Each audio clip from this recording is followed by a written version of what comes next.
भगवत गीता के नाम कुछ पल हर शाम चैनल में यह अनाम आवाज़ एक बार फिर आप सबों का स्वागत और अभिनंदन करती है। साथियों, आज के एपिसोड में आप सबों के बीच प्रस्तुत है भगवत गीता प्रथम अध्याय का 31वां तथा 32वां श्लोक। निमित्तानि च पश्यामि विपरीतानि केशव न च श्रेयोनुपश्यामि हत्वा स्वजनम् आहवे न काङ्क्षे विजयं कृष्ण न च राज्यं सुखानि च किं नो राज्येन गोविंद किं भोगैर्जीवितेन वा। साथियों, इन श्लोकों के अर्थ इस प्रकार हैं। अर्जुन श्री कृष्ण से कहता है, हे केशव, मुझे तो सारे लक्षण अपने प्रतिकूल दृष्टिगोचर हो रहे हैं और युद्ध में अपने समस्त स्वजनों को मारकर तो मुझे अपना कल्याण भी नजर नहीं आ रहा है। इसके बाद अर्जुन श्री कृष्ण से आगे कहता है कि हे कृष्ण, मुझे न तो विजय चाहिए, न ही राज्य, तथा राजा होने का सुख भी मुझे नहीं चाहिए। हे गोविंद, हमें इस प्रकार राज्य प्राप्त करने से क्या प्रयोजन है, अथवा इस प्रकार प्राप्त भोगों से और अपने सभी आत्मीय स्वजनों को मार डालने के बाद शेष बचे इस जीवन से भी क्या लाभ है। साथियों, विचार करें, अपने सभी श्रेष्ठ तथा आत्मीय जनों को युद्ध के लिए एकत्रित देखकर परम वीर होते हुए भी कोमल हृदय तथा विचारवान अर्जुन अपना मानसिक संतुलन खो देता है।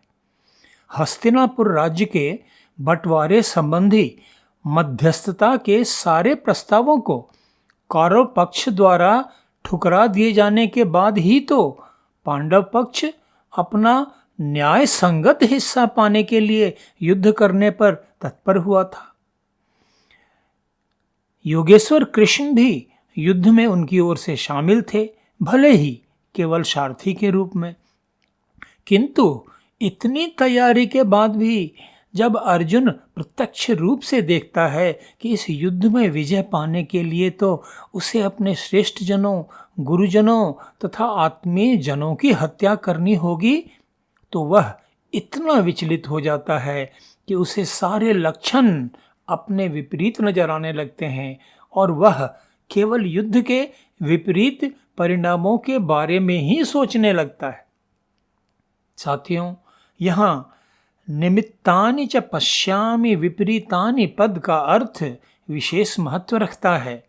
साथियों, जब व्यक्ति को अपने समक्ष केवल निराशा ही निराशा नजर आने लगती है तो वह हताशा अर्थात फ्रस्ट्रेशन की स्थिति में आ जाता है और उसकी कर्मठता, उसकी कर्म करने की शक्ति, उसका मनोबल क्षीण हो जाता है। अर्जुन तो एक वीर योद्धा था। सब कुछ सोच विचार कर ही तो पूरा पांडव पक्ष युद्ध के लिए तैयार हुआ था। वे अच्छी तरह जानते थे कि न्याय पाने का उनके पास एक ही रास्ता था, युद्ध, और वे उसके लिए तैयार होकर भी आए थे। किंतु पांडव बंधु हमेशा से आरंभ से ही शीलवान, विचारवान, सात्विक प्रवृत्ति वाले तथा श्रेष्ठ जनों का आदर सम्मान करने वाले थे। इसी सात्विक स्वभाव के कारण अर्जुन जब युद्ध की भयावह वास्तविकता में अपने पितामहों, श्रेष्ठ जनों, स्वजनों, मित्रों आदि सबों को अपने विरुद्ध युद्ध करने के लिए तैयार खड़े देखता है तो वह निराश, हताश हो जाता है और इसी हताशा की स्थिति में वह श्री कृष्ण से प्रलाप कर कहने लगता है कि मुझे न राज्य चाहिए, न विजय चाहिए। मैं ऐसी विजय, ऐसा राज्य प्राप्त कर क्या करूंगा। साथियों, अर्जुन के मन में विषाद केवल इस कारण से उत्पन्न हुआ कि उसका स्वभाव सात्विक था ऐसा नहीं था कि वह वीर नहीं था या उसे किसी प्रकार का भय था। उसके भीतर स्वजनों के लिए अपनेपन की, अपनत्व की जो प्रबल भावना थी, वही भावना उसके मन में उत्पन्न विषाद का कारण थी। और इसी कारण से वह श्री कृष्ण से कहता है कि मुझे न तो ऐसी विजय चाहिए, न ही मुझे ऐसा राज्य चाहिए जिसके लिए मुझे अपने श्रेष्ठ जनों, गुरुजनों, स्वजनों की हत्या करनी पड़ेगी। साथियों, स्पष्ट है कि अर्जुन द्वारा इस प्रकार प्रलाप करने पर श्री कृष्ण ने उससे पूछा होगा कि युद्ध की पूरी तैयारी कर युद्ध भूमि में पहुंच जाने के बाद वह इस प्रकार कायरता भरी बातें क्यों कर रहा है।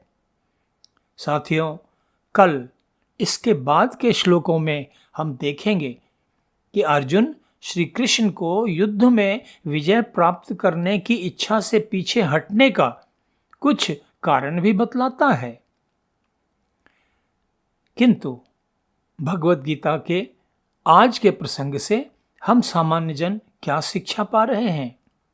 साथियों, आज की शिक्षा यह है कि जब हम किसी लक्ष्य के प्रति अच्छी तरह सोच विचार कर पूरी तरह समर्पित हो जाएं, तो किसी भी स्थिति में हमें पीछे नहीं हटना चाहिए और सारी बाधाओं को पार कर दृढ़तापूर्वक अपने लक्ष्य प्राप्ति के मार्ग पर अग्रसर होते ही रहना चाहिए। आज का एपिसोड अब यहीं समाप्त करते हैं। भगवत गीता प्रथम अध्याय के 33वें, 34वें तथा 35वें श्लोक के अर्थ तथा व्याख्या के साथ कल फिर आप सबों के बीच उपस्थित होऊंगा। धन्यवाद। नमस्कार।